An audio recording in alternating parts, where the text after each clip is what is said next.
Is that really a group up there? Yeah. Hey, what's up, you guys? Welcome back to the channel. Welcome back to Alviso. Yes, we have started off this video with some chasing on lap 1. This was actually a little controversial.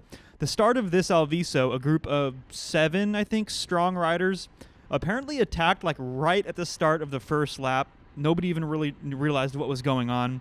The first lap is supposed to be neutral. We all kind of just chat and we check out the course on the first lap.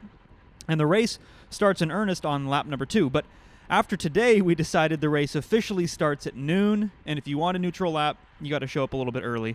So anyway, we're chasing now because they are like, I don't know, a minute or two up the road. They're out of sight. We are chasing hard. So while we are desperately trying to pull them back, a quick word from the sponsor of this video, and that is Skillshare. So you guys know I'm trying to up my video production game. Just look back at the first few videos that I posted to this channel. You can see how far we have come. Actually, on second thought, don't look back at those first few videos. They're pretty cringy. But Skillshare. So what is Skillshare? It is an online learning community with thousands of online classes designed for the creators out there. I use Skillshare to take these videos to the next level. In fact, I got a 1-month pass as part of this sponsorship agreement, and I've already consumed a couple of courses to sharpen my video production skills, including this gem about finding your creative style. So if you want to learn a new skill, especially if it's in the business and the creative space, check out Skillshare. The first 1,000 of my subscribers to click the link in the description below will get a 1-month free trial so you can see if it's a good fit for you. And with that said, let's dive into today's race.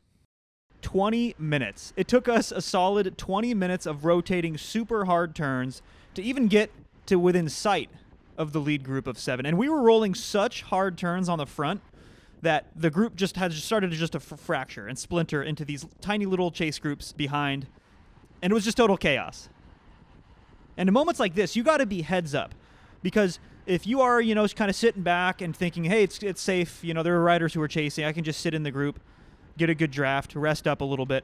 Well, when it's going this fast, all it takes is like a split in front of you, and you might not even be aware of what's going on, but there might be a split where somebody in front of you lets a gap open up, and then it can happen just like that, where your race is just over. But I managed to keep myself in the lead group, safe from all those little splits. In fact, I ended up in this little chase group that splintered off the front, but anyway, it all came back together, and it wasn't until here, 6,700 meters to go, where we finally get our glimpse of the lead riders. And there they are, this group of 7. You see, I put in an attack here, and then I kind of thought better of it. I was going to try to attack through them. This is one of my frenemy Brian Larson's favorite moves. But, I was pretty tired. I realized the riders behind me are real tired who were chasing. And then these riders in this group are all tired. So it's like I might be able just to float a 5 or 10 second gap off the front, but I'm not going to be able to hold it for 6 kilometers. It's not really my style. So I just infiltrate in this group, and I start to rest up and kind of reevaluate, reassess, and try to figure out how to win this race with 6 kilometers to go. But it looks like Zach from Tehrun Elite doesn't want it to come down to a field sprint that easy, and he sends this attack. And I have to be especially careful about this one because Zach and Matt are both really strong sprinters. They're teammates. So I have to put in this hard effort to chase him back, even though I really don't want to do that. I've spent the last 20 minutes, this entire race so far has just been pretty much flat out. But I have to jump back on his wheel, and I don't want to roll a turn with him.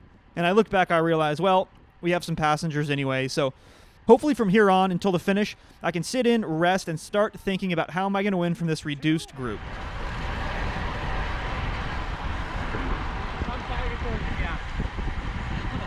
Matt wants you to. He told me. Okay, so we're all together. It's field sprint time, last lap. I'm going to take you guys through this and talk you through it. So right now it's fast. There is somebody on the front determined. When it's single file like this, I'm doing over 300 watts. It's fast. You don't want to pass when it's fast. It slows down. The group swells like this, and that's the time you want to move up. But to be honest, in this position I'm at right now, I don't really want to move up anymore. The group's all together. I want to be a ghost and not be seen by anybody and just sit in and save energy, save my legs for the sprint finish. Now, it's at this point in the race where you start thinking about how much longer is there, who's in front of you, and how fresh are your legs, because the timing of a sprint is paramount. It's more important really than anything else, I promise. Like, it's even more important than the power you can generate, because you have to be in the perfect position to execute. You could be, Mark Cavendish, but if you're 20th wheel coming into 200 meters to go, like, you're just not going to win. So you start thinking about that. Now, again, we look at the state of the race, single file, not a good time to pass, especially in the headwind here. But usually, now let's see if I'm right, usually the group slows down in the headwind. Maybe I'm wrong. Here we go. Let's see. It looks like it's starting to slow down. I see people soft pedaling, and so I'm going to start moving up a little bit here. I'm not doing any watts, but I just moved up like 3 wheels. So now I'm thinking about the people that surround me. This is coming back to what I said earlier. I'm looking for riders like Matt in the pink jersey. I know he has a teammate. He's going to make it fast into the finish. I'm looking at riders like Nick on my left. He can go absolutely nuclear in the last kilometer. I'm looking for riders who are basically going to bring me to 200 meters to go, and I'm going to stay in the draft as long as possible. Now, this position with respect to the front of the race is great. Looks like I'm about 5th or 6th wheel. We are still going fast, and I'm on the sheltered side. It's amazing that people are allowing me to do that. You see this junior, Swift kid on the right, moving up on the sheltered side. That's smart. And then here goes Big Nick, the diesel. Now, he is launching an early one, and this looks pretty threatening. Good news for me is it looks like people are going to start chasing him back. And now this is where stuff gets really weird. A lapped rider is signaling on the right, but everyone passes him on the left. Super weird. I find an opening. I'm just going to open up my sprint way too early, but there's nobody on my wheel if you look in the rear cam. So, like, I have to just open it up right there because, A, I have to chase Nick down, which I do, and then, B, if there's nobody in my draft, there's really no consequence of sending it. This is when Zach opens it up, and he goes even a little bit too early, and I wait. I'm patient. I get even a little bit of drafts from Zach's wheel here before 100 meters to go. Finally uncork the last of the remaining watts and take down another sprint. I want to break down that last few 100 meters again, though, so hang in there. Let's rewind. Let's watch that again. Okay, here we are. 500 meters to go. This is the final corner. Lapped rider up there in the light blue. Now, he's signaling to the right, and I mean, I don't know what everyone's thinking passing him on the left. The inside is always the way to go, you guys. I take this ripping inside line, immediately gap the field. Now, I'm looking back under my shoulder. You saw my head tilt down. I'm wondering if it's worth it to make this effort. If there's somebody in my draft, probably not a good idea. But in this case, there's nobody there, so I absolutely send it in pursuit of Nick up the road. And it looks like I'm going to catch him a little bit prematurely here because I can't sprint from 400 meters out. It's just too far. I'll absolutely implode with like 150, 200 meters to go, but I do get a chance to rest. You can see I look back.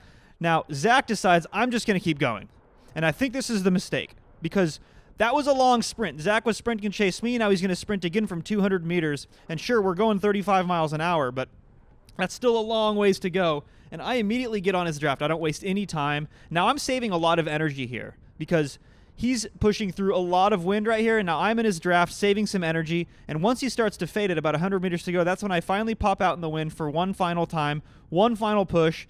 I still have a little bit of energy left over here to finish off the sprint, to post up for the win. Now, here's an interesting thing. Look at this. I peeped Zach's Strava data, and him and I had almost identical 30-second power. Yet I won. So how is the outcome different even though we have the same amount of power? Well, I spent so much more time in the draft that I was able to save that energy for the final 100-meter push to the line. And I feel like Zach, because he just continued sprinting once he reached Nick and I, he didn't get that second little dip in power, that second rest in the draft that I was able to get. And therefore, he didn't have the same amount of peak power in the final 100 meters when it matters most. So anyway, keep that in mind for your next race, guys. As always, thanks for tuning in, and I'll catch you in the next one.